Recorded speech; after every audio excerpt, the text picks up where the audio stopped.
Mukama yeebazibwe omulungi. Emikono mbaniza ku Chosen Generation nga ze Brother Steven nga kweno kyano tuba tuddamu ebirooto. Olwo twagala okutunula ekirooto ekyokuloota enkuba. Okuloota enkuba kitegeeza ki? N'ekyoto kino Mukama nakyo akikozesa nnyo okubaako obubaka bw'atuwa. Tugenda kutunuulira mu kyoto kino enkuba ekiri yonna gy'oba ogirooseemu enkuba nnyingi, enkuba ntono, nkuba y'amaanyi, erimu omuzira, erimu kibuyaga, mwonna mu ngeri yonna gy'oba olooseemu enkuba nga tugenda tutunula n'ebyawandiikibwa kye byogera ku nkuba. Nammwe abaloota ennyumba zammwe nga zitonnya, oba nga muyingiddemu amataba, oba ng'olaba mukoka, oba ng'otambula kaseerezi enkuba etonnya naye nga waliwo akaseerezi, byonna tugenda oba tubitunuulira olunaku olwaleero. Mukama yeebazibwe nnyo. Katusabe tutandikire. Mukama twagala okwebaza olwakadde kano k'otuwadde kubanga tusomesa ku birooto bino eby'enkuba. Tukola Omwoyo Mutukuvu, Omwoyo ayigiriza, jangu gwe abayigiriza mu Yesu Kristo Omwana wa Katonda omulamu. Amiina. Emikono Mutukuvu atukulembere. Kakati ekisookera ddala ekyoto kino eky'enkuba olina okyegendereza naye ng'enkuba generally etera kutegeeza mukisa, naye olina okwekenneenya nkuba kika ki gy'oloose. Mukama waffe omulungi yeebazibwe nnyo. Now tujja kutandikira wa? Bw'oloota ng'olaba oli mu nkuba nga ntonotono, ng'oli mu bukubo obutonotono, otambula, oba nga tolina buzibu bwonna, like tewali kikugoba, ebiseera ebisinga mukwano gwange gibeera mirembe, libeera essanyu ery'obulokozi, libeera oluusi emikisa egigenda okujja mu bulamu bwo olw'okuba ng'otambula bulungi mu bulokozi.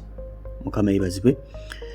Osobola okuloota nga olaba enkuba etonnya naye ng'enkuba y'amaanyi naye nga si gamba nti erimu kibuyaga asuula ebintu. Enkuba y'amaanyi naye ng'etonnya nnyo naye ng'enkuba y'amaanyi. N'ekyoto kino abamu balowooza nti kibeera kya bizibu. Ekyoto kino kitegeeza abundant blessings, emikisa emingi egigenda okubeera mu bulamu bwo, abundance. Mukama waffe omulungi yeebazibwe.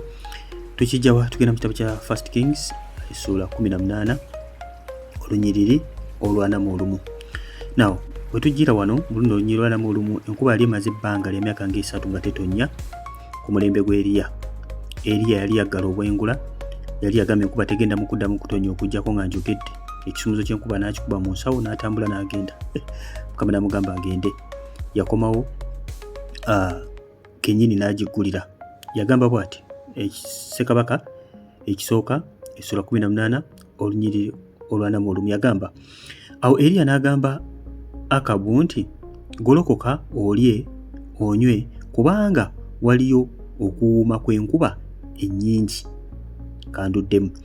Golokoka yagamba ni Kabaka Ahabu. Kabaka Ahabu mumanyi yali bba wa Jezeberi. Mujagenda musome sitole ejja kubanyumira nnyo. Awo Eriya n'agamba Akabu bba wa Jezeberi, okay,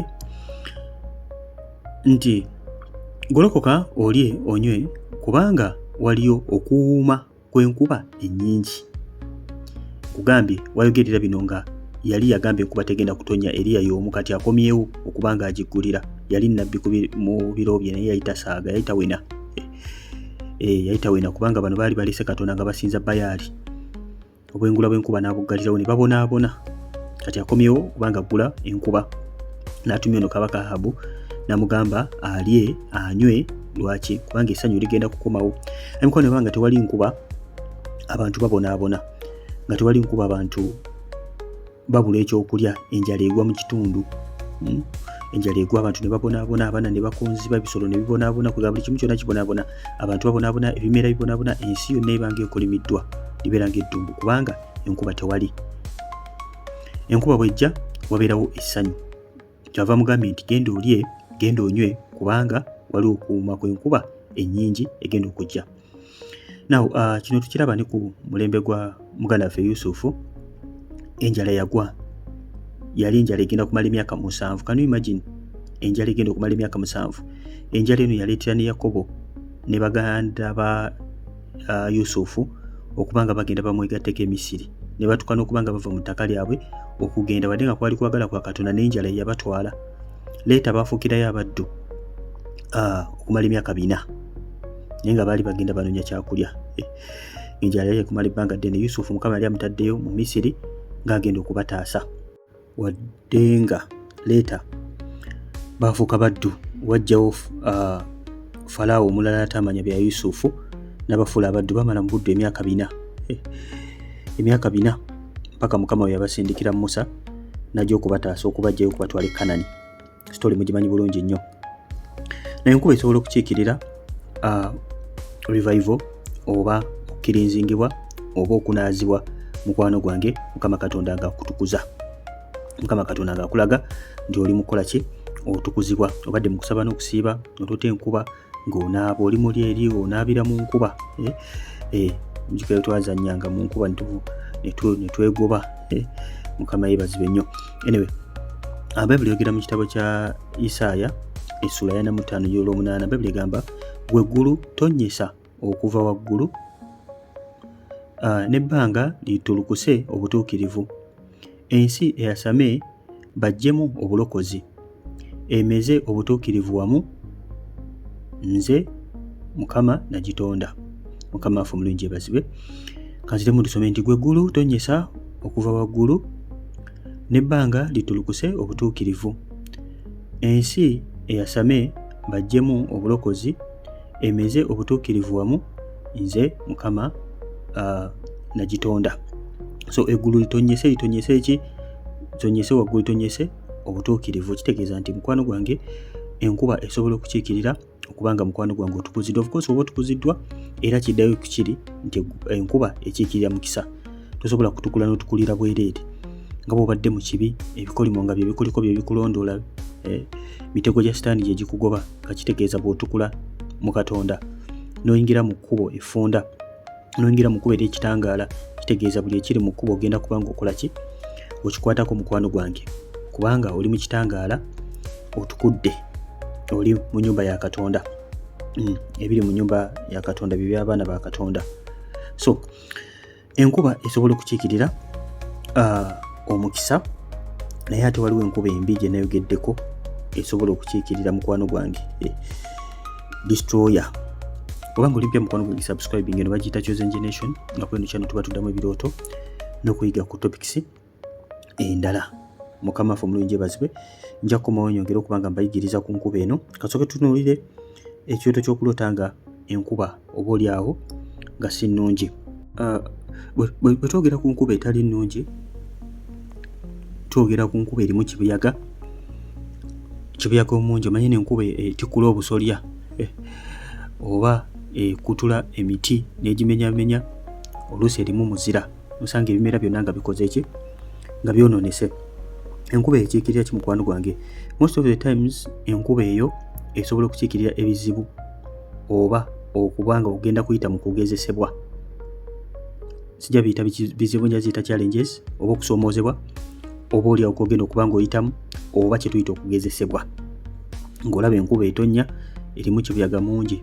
Nakyoto kino sookifuna depending olw'okubanga wakoze ekibi nawe otambulira mu kibi n'oloota mukwano gwange ennyumba yo kibuyaga agikubye agimazeewo. Kasooke tusome ekyawandiikibwa wano, muza mujja kubitegeera bulungi. Ono Yesu yali ayigiriza mu Matayo essula ya 7 olunyiriri lwa 24 mpaka ku lwa 27. Agamba bw'ati, buli muntu awulira ebigambo byange ebyo n'amala abikola, kyaliva afaananyizibwa omusajja ow'amagezi eyazimba enju ye ku lwazi. Owulidde? Olwa 25. Enkuba n'etonnya, mukoka n'akulukuta, kibuyaga n'akunta, ne bikuba enju eyo, so teyagwa kubanga yazimbibwa ku lwazi. Okitegedde? Ekyo kiraga kugezesebwa nti omuntu awulira ebigambo bya Kristo, omuntu asoma ekigambo kya Katonda n'akikola, alifaananyizibwa ng'eyazimba ku lwazi. Ekituufu kiri nti challenge zigenda kujja, kibuyaga agenda kukunta, naye ennyumba ye egenda kusigala ng'enywedde, tegenda kugwa lwa nsonga nti omuntu ono yazimba ku lwazi. Ennyumba b'emikwano wano mu instance eno yeggwe, si nnyumba ye y'ewaka yeggwe.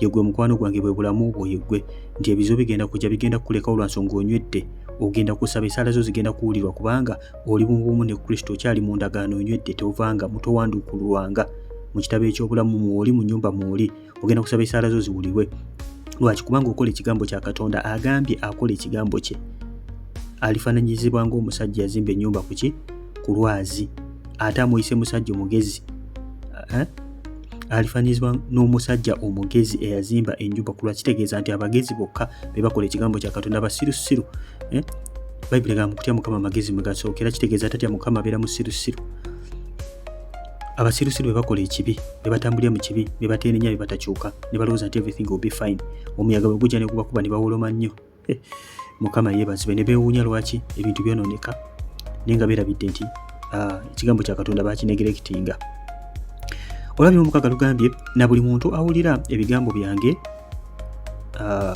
ebyo n'atabikola alifaananyizibwa omusajja atalina magezi eyazimba enju mu musenyu yazimba enju ku musenyu enkuba n'etonnya mukoka n'akulukuta kibuyaga n'akunta ne bikuba enju eyo n'egwa n'okugwa kwayo kwali kunene okirabye bano baali bantu babiri nga balina ennyumba omu yali musirusiru teyakola kigambo kya Yesu teyakola kigambo kya Katonda omu yali mugezi tuddeyo ku sitooli y'abawala abataana bagezi n'abataana basiru the 10 virgins sijja kigendako mugimanyi bulungi nnyo abakalinga extra oil basobola okuyingira basobola okubanga omugole abasanga nga kando zaabwe zikola ki wakyali amafuta ge basobola okukoleeza abasirusiru abatalina mafuta omugole yabayitako kakati mukwano gwange ngwakola ekigambo kya Katonda bw'oloota enkuba ng'olaba otambula mu butuuki n'oloota enkuba mukwano gwange ezze n'ekuba ennyumba yo ekirooto ekyo kitegeeza ki olina okuba nga otuna ekirooto ennyumba yo esigaddewo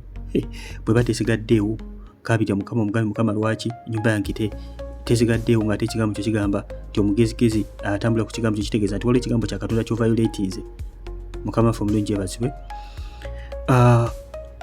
bw'obanga mukwano gwange ennyumba ye emaliddwawo mu kirooto ng'olaba ebintu eyinza okuba nga mukwano gwange nasi nnyumba ng'olaba property zo zigenze ensuku zo zigenze oluusi ebintu batadde bwetu bigenze mukoka abitutte manya mukwano gwange era kyekimu Mukama Katonda akulaga disaster egenda kujja netegenda kulekawo lwa nsonga omusingi gwo the foundation is very bad weetaaga okuba oddayo ku misingi weetaaga okuba nga oddayo ku foundation ku olwazi yaani ye Yesu weetaaga okuddayo wansi okola ekigambo kya Katonda weetaaga okuba nga weenenya foundation ey'obulokozi etandikira mu Yesu ate na mu kwenenya so weetaaga okuba nga oddayo wansi eyo gye tutandikira baby class Mukama waffe omulungi yeebazibwe so bw'olootanga ekirooto ekyo sooka weekubemu ttooki weekebere manya nti okugezi bagugenda kujja naye bw'obanga otambula mu kigambo togenda kusigalawo obanga tosigaddewo mu kirooto ebintu byonna bigenze manya mukwano gwange weetaaga okuba nga osaba obanga okoola Katonda kubanga Mukama Katonda buli kirooto kyakuwanga kino tabikuwa kweyagalirako naye akuba akuwooninga akubuulira ekigenda okujja osooka nga weeteekateeka bulungi mu nsi ey'omwoyo Mukama tayagalako muntu yenna azikirire bw'atugamba Mukama yeebazibwe osooka okuloota nga olaba engoye zo ozaanise ku waya mukuba nejja oba oli awo n'ezitwala manya mukwano gwange waliwo ekigenda okujja ekigenda okuba nga kikoma ku kyambalo kyo ng'omwana wa Katonda oluusi ng'olaba enkuba ejja n'odduka n'okuba nga ojjayo engoye zo n'ozaanika Mukama Katonda bagamba weerinde golokoka osabe va mu tulo waliwo ekigenda okujja nga kirina kikyagala okuba nga kikusuuza kikumalira obudde Mukama waffe omulungi yeebazibwe mu ngeri emu osooka okuloota ng'olaba ennyumba ye etonnya oli mu nnyumba ng'etonnya mu butuufu ennyumba ya bituli olembeka wano olembeka wali amabaati galimu ebituli oluusi enzigi nzigule enkuba etonnya enzigi lukulemye n'okuggala mukoka ayingira mu nnyumba mukoka bayingira ng'oluggi luggule madinisa maggule Mukama baakugamba nti mukwano gwange waliwo enzigi enzigule mu bulamu bwo zolina okuba ng'oggala omulaba alimu okuyitamu bw'obanga ennyumba irimu ebitulituli Mukama bagamba yeggwe gwalimu ebitulituli nagamba ennyumba yo yeggwe ennyumba gy'oloota mu kirooto yeggwe gwolimu ebitulituli olina enzigi ezikyali nzigule mu bulamu bwo omulaba ezaakozesa okuba nga ayingira ate bwe gabanga amataba golaba mu nnyumba mukwano gwe gakiikirira bizibu distraction eba egenda kujja mu bulamu bwo so oba olina okuba nga weekebera obanga tolina kyolaba kibi kyokola obuuza mu ebitukuvu n'omugambo omutukuvu sooka onkeberemu the fact that akulaze kitegeeza yalina kyakola ki kyalaba Mukama waffe omulungi yeebazibwe nnyo emikwano okugezesebwa tekujja eri babi bokka, n'abalungi tulabye wano mu kyawandiikibwa kino nti n'abalungi nabo enkuba embi ejja naye beebalekawo lwa nsonga babanywedde. Mukama waffe Yesu yali atandika obuweereza, yali amanyi bulungi omulimu gw'alina okuba ng'akola, naye teyatandika buweereza just for. Yali amanyi nti mwana wa Katonda, nga ne Yokaana amaze omubatiza amubuulidde, naye bwe yava Omwoyo Omutukuvu n'amulungamya n'amutwala okuba ng'ayigira mu kusaba n'okusiiba ennaku ana nga tannatandika buweereza, n'alenga bulungi nnyo omusingi. Eyo gye yava n'atandika okuba ng'abuulira enjiri mu maanyi. Sitaani yagezaako mu kusaba n'okusiiba, yajja n'amuwangulirayo. Ogenda kuwangula Sitaani aziro ng'azo oli ku musingi omutuufu. Ogenda kuwangula Sitaani aziro ng'azo otambulira mu butuukirivu n'obutukuvu. N'asimba obuweereza, ne b'apooso nabo bwe batyo bwe baali bagenda okuweereza tebaasimbuka ffwa. Nedda mukwano gwange, tebaasimbuka ffwa. Yesu yabagamba babeere mu kisenge kya ggulu balindirire Omwoyo Omutukuvu, bamulinda ennaku 10. Gwe mutango gwe baasasula ne balindirira Omwoyo Omutukuvu yamala okubakkako. Yandibadde abakkakawo nga Yesu agenda, yakagenda kubanga yabaga agenda mu basindika, yandibadde amubasindikirawo wennyini nga yakabulirayo. Naye baagenda ne bamulindirira, ne balyoka bagenda ne baweereza mu maanyi, abantu 30 ne balokoka that very day Omwoyo Omutukuvu lwajja. Mu kuyiganyizibwa okw'ekika ekya waggulu ne baweereza. Bwe tudde ne ku Apooso Paul, Mukama bwe yali amuyita okuba ng'aweereza, Apooso oyo Mukama yamusanga yekka, Yesu n'amubuulira enjiri, n'amuziba n'amaaso, n'abaako gy'amusindika okuba nga bagenda kuba nga bamusabira azibuka amaaso. Naye teyatandika kuweereza mpaka ekkanisa eyingidde mu kusaba n'okusiiba, Mukama n'alyoka amusindika officially okuba nga bagenda okuba nga bamukolera omulimu. N'amuwa ne companion agenda okumuyambako bwe bayita Barnabas. Bw'osoma mu kitabo kya Acts essula 13 onyolo 2 baali mu kusaba na kusiiba. Naye ate nga Mukama yali yamuyita, baali bakola ki? Balinga foundation. Mukama waffe omulungi yeebazibwe nnyo. So byonna bye tukola mu Katonda tulina okuba nga tulengirako omusingi omutuufu bisobole okuba nga biyimirira. Buli kimu kyonna kirina okubaako omusingi. Ekintu kyonna ekitaliiko musingi, whether bufumbo, whether business, whether buweereza, byonna birina okuba nga biriko omusingi. Nga Mukama waffe Yesu okuba nga kwebikola ki? Kwebiyimirira. Nemukono oba tonna basubscribinga ku channel, subscribinga koona ku kade. Tukoze videos eziwerako ddala ku birooto wano. Buli kyoloota kyonna teekamu mu YouTube channel yo. Kyokuloota kino kitegeeza ki? By Brother Steven. Katugambe okuloota enkuba kitegeeza ki? By Brother Steven. Gyalagenda direct ku video ku YouTube. Tujja kubuka video 3 nga tulaba video eyo. Tukoze video eziwerako ddala. So buli kyoloota kyonna mutweza ebirooto bingi naye tetusobola kubaddamu bannaye mwenna. Abalokole muli bangi. Naye tukiza Katonda nti wano wennyini ojja kufuna ekyokuddamu, ojja kufuna wotandikira, Mutukuvu ajja kwogera naawe, ojja kuba nga obitegeera. Nogeddeko ku kyokuba nga oloota nga otambula mu nkuba naye nga waliwo akaseerezi. Sometimes osobola oloota nga bakuvuga naye nga kaseerezi. Mukwano gwange Mukama bakugamba kwegendereza. Otambula mu bisooto ssaawa yonna ogenda kugwa. Abamu oluusi sina nkuba naye ng'olaba oli kalebwerebe, oluusi madalo gaki amadala tuligogerako omulundi omulala naye ng'olaba kalebwerebe ogenda kugwa. Mukama bagamba kwegendereza. Andi bwe kiba kya bisooto mukwano gwange kitambulyako obutali butuukirivu. So olina okuba nga weekebera obuuza Omwoyo Omutukuvu nabanga akukebera n'osobola okuba nga weenenya ate n'okukyuka n'okola ki? N'okyuka. Esa emikwano mu bulokole buno tufeesinga ebintu bingi nnyo. Kyenjagala obagamba persecution y'amaanyi naye azirunga ziri ku musingi ogenda kubanga omalako mu bulokozi buno. Enkuba embi tugitegedde.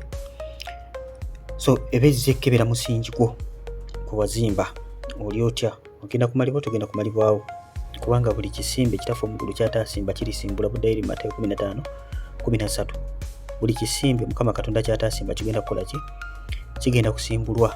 Misingi gyonna gyakuyuguuma. Nenzikiriza Katonda nti gwasimbye ku Yesu ojja kusigala omukwano gwange. Katulekapinge ebirooto bino ab'emikwano. So bw'oloota ndoza kyesogeddeko, bw'oloota ng'oli mu nkuba, abamu oloota ng'otambula mu nkuba naye ng'enkuba nungi, enkuba nnyingi naye nga nungi. Ebiseera ebisinga engeri gy'owuliramu mu nkuba eyo kintu kikulu nnyo. Oba ng'owuliramu emirembe, oba nga toli ku bunkenke, toli mu kuba nga onoonya eweewogoma. Oba onoonya eweewogoma mukwano gwange most of the times kubadde kukuba onoonya eweewogoma tolaba nawo. Abamu oli ku kifugi n'enkuba ekkubirayo, ebiseera ebisinga ebibeera bizibu.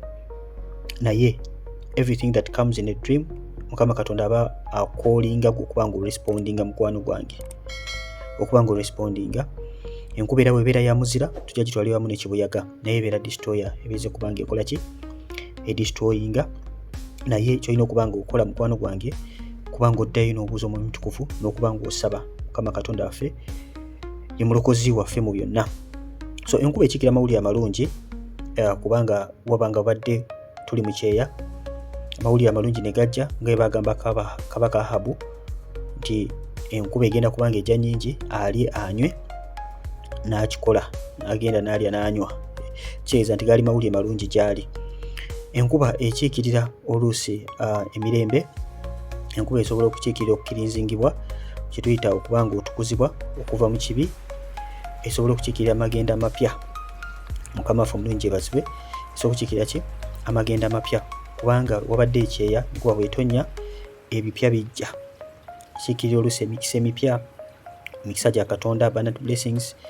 Enkuba esobola okukiikirira restoration, Mukama Katonda okubanga restoringa, kubanga nekya Mukama yali agenda okurestoringa ensi eno, yasooka kugiyisa mu mataba n'agirestoringa yonna, n'alyoka agirestoringa n'agiddamu.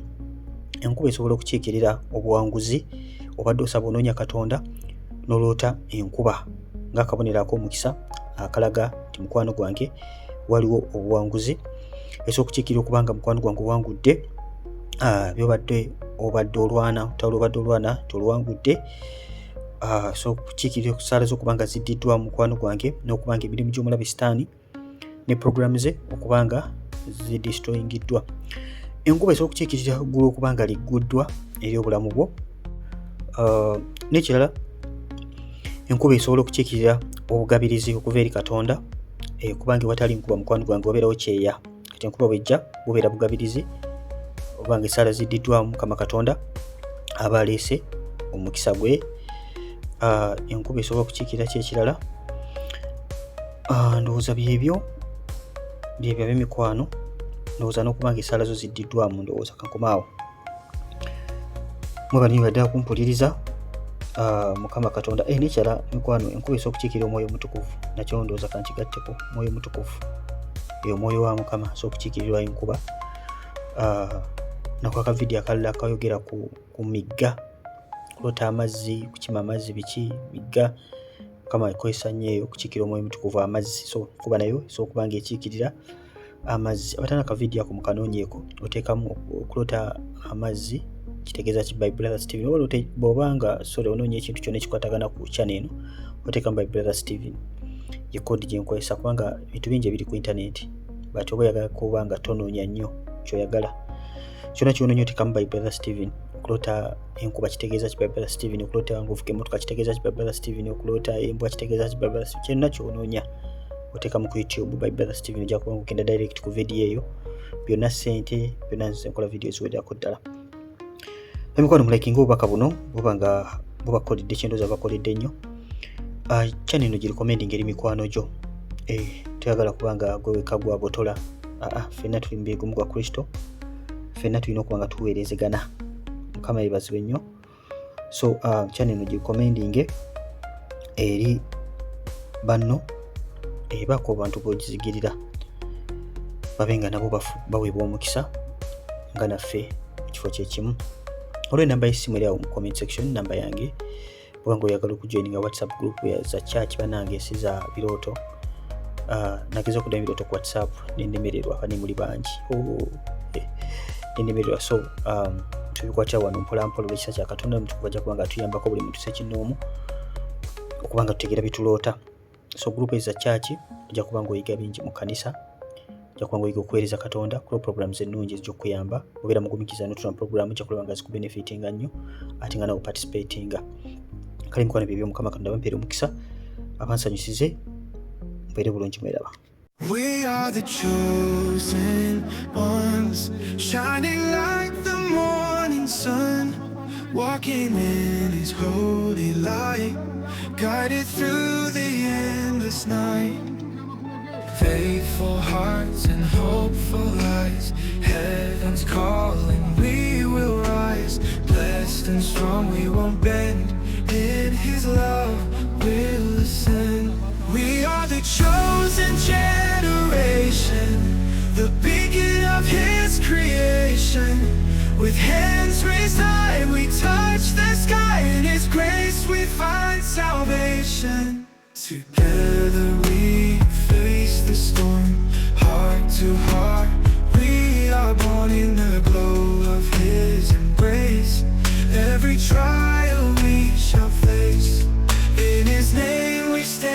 as one. Every race beneath the sun, bound by love will never break. In His truth we awake. Oh,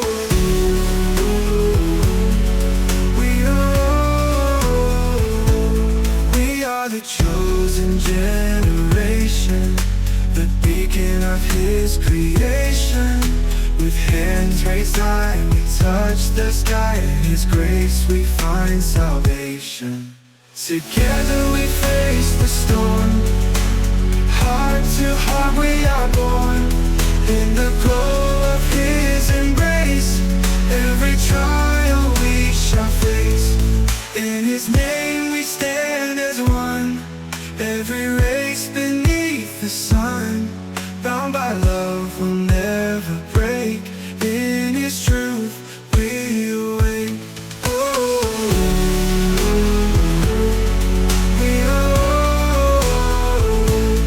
we are the chosen generation, the beacon of His creation. With hands raised high, we touch the sky. In His grace we find salvation. We are the chosen generation.